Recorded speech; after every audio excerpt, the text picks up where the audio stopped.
I have two very simple questions for you. Is your podiatry business making the money that you feel it should be making for the amount of time you've been in podiatry? And are you having the time off with your family that you feel you deserve after all the time and effort you've put into your business? If you cannot answer yes to both of those questions, please go to my website, tysonfranklin.com, have a read through the coaching section and consider reaching out to me. I really look forward to talking to you and helping you where I can.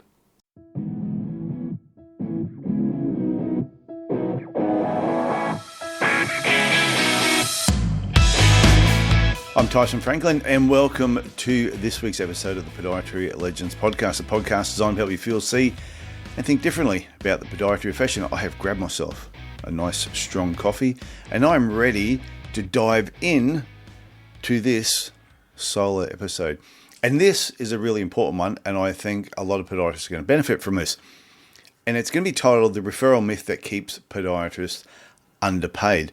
And today's episode, pretty much, it came from a conversation I had with somebody in Cairns, probably about a year ago, maybe.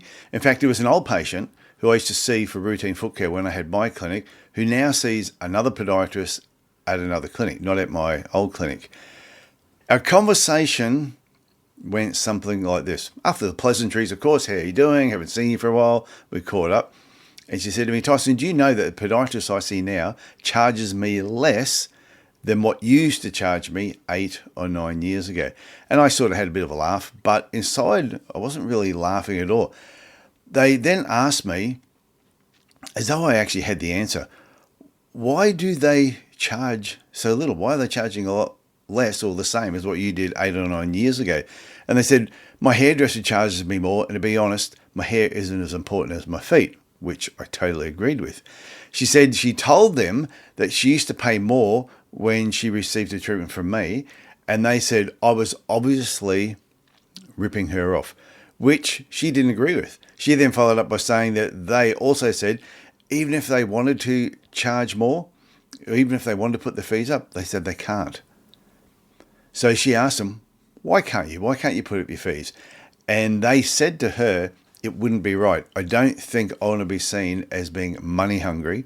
And also, some of the local doctors would stop referring to me. And she was taken back by their reply and was wondering, should she go somewhere else? She said the treatment was fine, but she was concerned that they may be cutting corners to keep their prices so low. Now, if you think about that, my old patient is considering leaving because the podiatrist that they see, well, that she sees, is too cheap. And you may think this would never happen and patients would be chasing a podiatrist who had the lowest fees. But consider the services you use on a regular basis now and how much you pay to actually use them. If someone came along who was considerably cheaper, would you change just because of the price? And we've all heard the term cheap and nasty. Or you pay for what you get. I've seen posts over the years on Facebook when a podiatrist is looking for a recommendation. This was a while ago too, for an accountant. And someone would proudly post how cheap their accountant was. And I'm thinking, no way. I know what I pay my accountant, and I know what they do for me each and every year. And now I'm almost certain I'm not going to get the same quality of service if I'm paying 75% less. Anyway, the more I thought about this conversation, the more disappointed I felt for the podiatrist that they were actually seeing. And then I realized this isn't really a pricing problem at all. It's about permission. Some podiatry businesses set their fees based on what they think other people might approve of.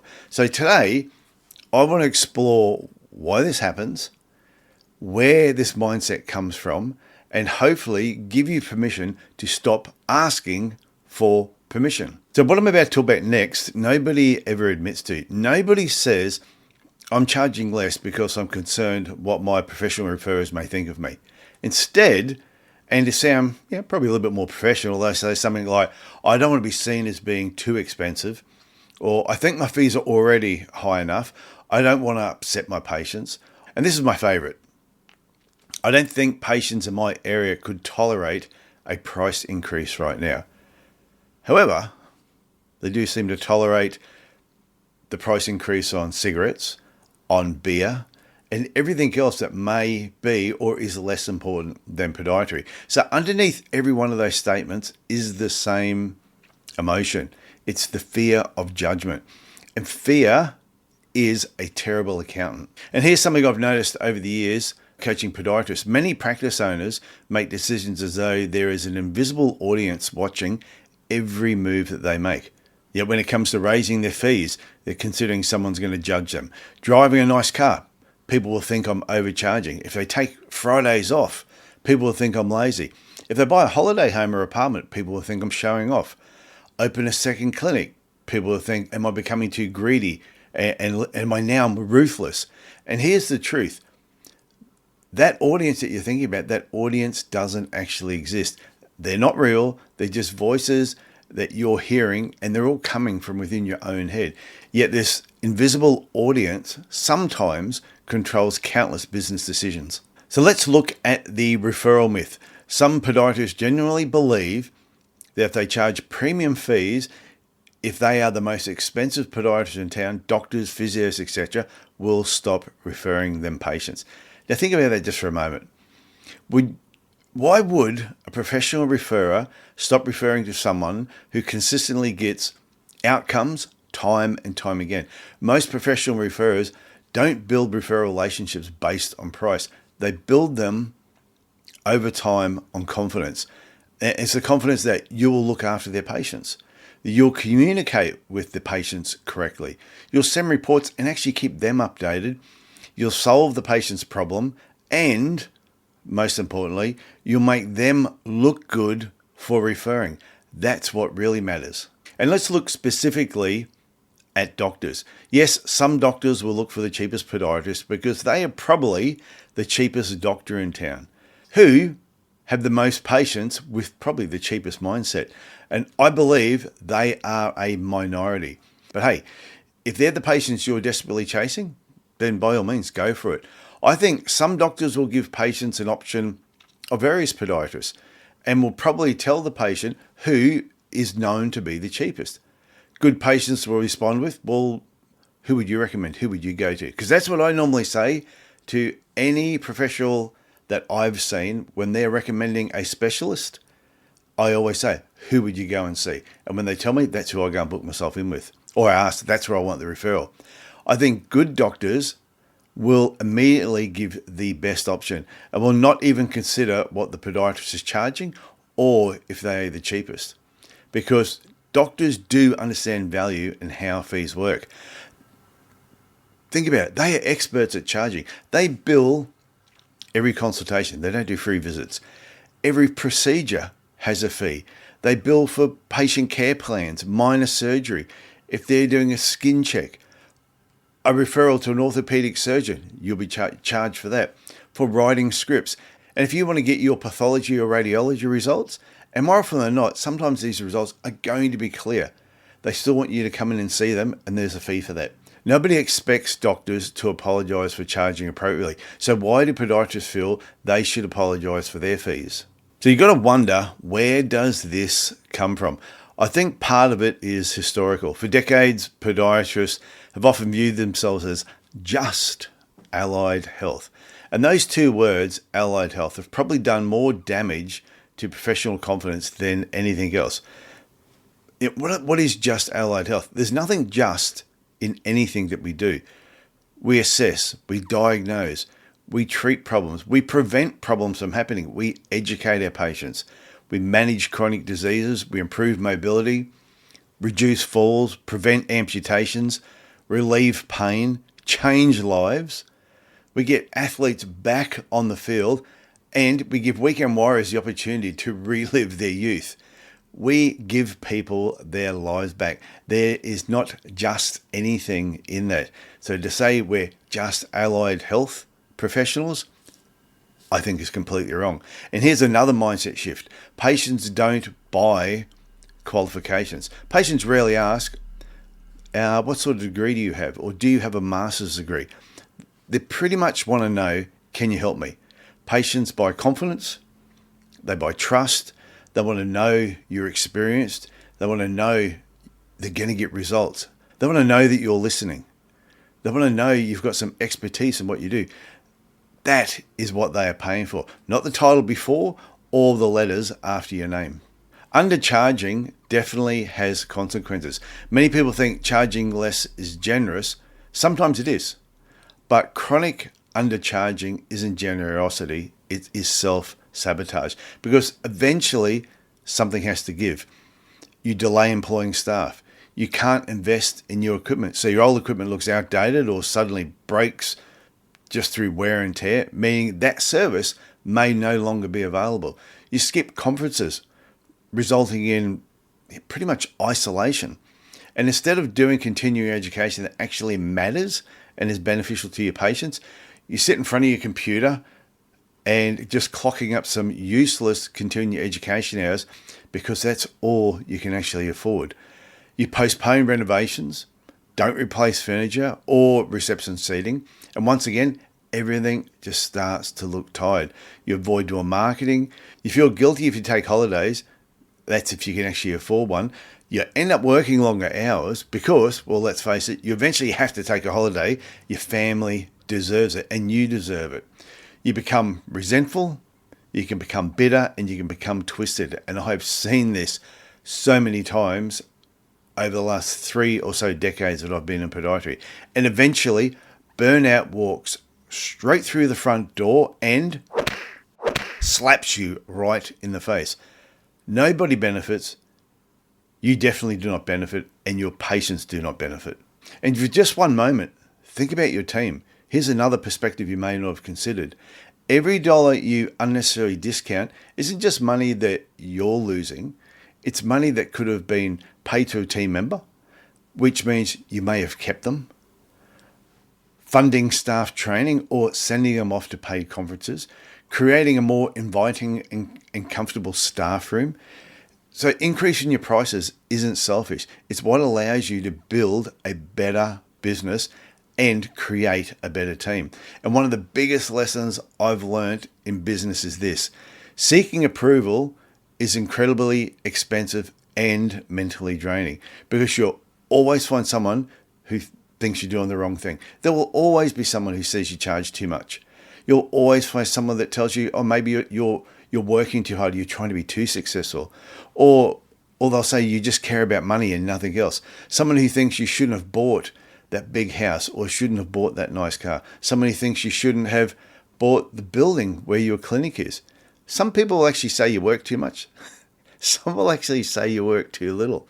Your goal is not universal approval. You'll never make a decision if you keep seeking other people's approval.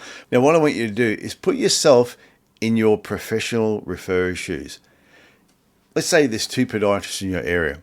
One is struggling financially. They're paying the bills, but that's pretty much about it. They're not replacing equipment. They have a high rate of turnover with staff. Appointments run late because they're understaffed. To get an appointment for your patients, it's even more difficult because there's longer waiting times. And when you do actually see the podiatrist, they look exhausted. Then you look at the other podiatrists. They're investing in the latest technology, and you see it in their marketing. They have happy staff and very low turnover. Their communication is brilliant. They run on time, and you can get your patients in relatively quickly because they have things so organized, and patients rave about them. Which one inspires confidence? Think about it. If you were that professional referrer, which one would you be sending your patients to? Financial health often reflects in your professional health. And if you notice, I have not said charge more. I've said charge appropriately. Those are different conversations. Your fees should reflect the value you provide, not your fears, not your insecurities, not your assumptions. It should reflect the value that you actually provide. And here's the question. Whenever you're thinking about changing your fees, ask yourself this: am I making this decision based on business or based on approval? That single question can completely change how you think. If you have to think about it, you probably already know what the answer is. There's one final story I want to share. I've coached a lot of podiatrists who have followed my advice and have increased the fees. Don't always do it straight away, but eventually they do. And do you know what happens? Nothing. Patients keep coming as normal. Referrals continue to flow in each month. Their business becomes healthier. Their stress is reduced, and their profits are actually increased. What's interesting, the only person who had a problem with the new fees at the time of the increase was basically the podiatrist. The fear existed almost entirely in their own heads. And yes, a few patients did notice the fee increase, but they still booked and they still rebooked afterwards. A few patients, when phoning to make an appointment, said that they were too expensive. But what's funny, it was the same number that complained before they increased their fees. So it didn't make any difference except for the bottom line. Now, if today's episode has resonated with you, I want to leave you with this one final thought. Good doctors and professional referrers don't refer to the cheapest podiatrist.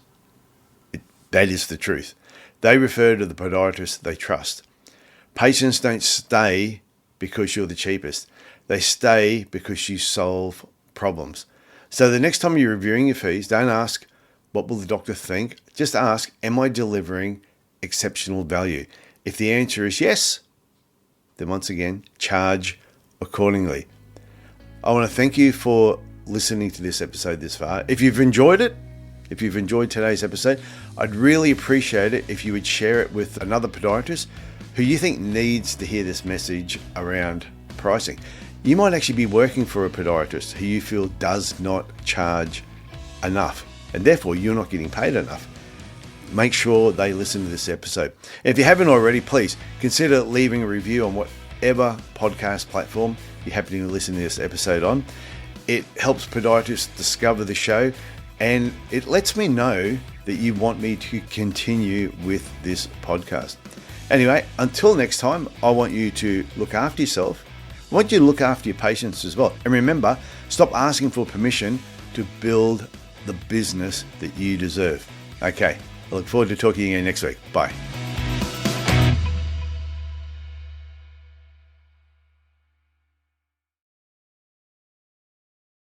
Well, if you're still here, that means you are ready for this week's Easter egg. As I do every now and then, I put in a little secret message at the end of some episodes, especially these solo episodes, because they are a little bit shorter. What I want to share today, I did mention in episode 395. I mentioned it in the Easter egg there as well, but slightly different context. This all came about, or what I want to share has come about based on a quote that I'd seen, and it said, if you discount your prices, it means your first price wasn't real. Now, I know there's times you might run a promotion or something special for a particular reason. I'm not talking about that. We've all done that. I used to do it. I'm talking about the podiatrist who quotes a fee with complete confidence, and then the moment a patient hesitates, they start saying, oh, well, we actually do have pension discounts, or we can do it for a little bit less. They start backtracking a little bit. What have you actually told the patient is that your original fee was negotiable all along. You haven't increased the value of your service. You've decreased the credibility of your pricing. Now, could you imagine walking into a cafe and you order a coffee, and the barista with confidence says, that'll be $6. All of a sudden you pause for a second, and they immediately say, actually, how about $4? Now, you may have been prepared to pay the $6. Just because you pause, though, all of a sudden they go into panic mode. Your first thought isn't going to be, wow, what a generous person. Your first thought would probably be, so $6 wasn't the real price. The same thing happens in healthcare. If your fees reflect the value of your expertise, your experience, and the outcomes you deliver, you should stand by it. Because every time you discount, simply because someone questions the price or hesitates, you're not just reducing your revenue, you're teaching people that your prices are not real. And once patients believe your prices are flexible, they'll start wondering what else is negotiable. Your time, for example. They want a 30-minute, or you want to give them a 30-minute appointment. They're going, can I have 35 or 40 for this particular problem? Maybe your recommendations or treatment plans that you tell them. They're going, do I really need to be doing that, or is it flexible as well? Confidence is contagious. When you believe in the value of what you do, your patients are far more likely to believe it as well. So next time you're tempted to discount, ask yourself one question. Am I helping this patient, or am I trying to buy their approval? There is a big difference. I hope you get something from that, and I'll talk to you again next week. Bye.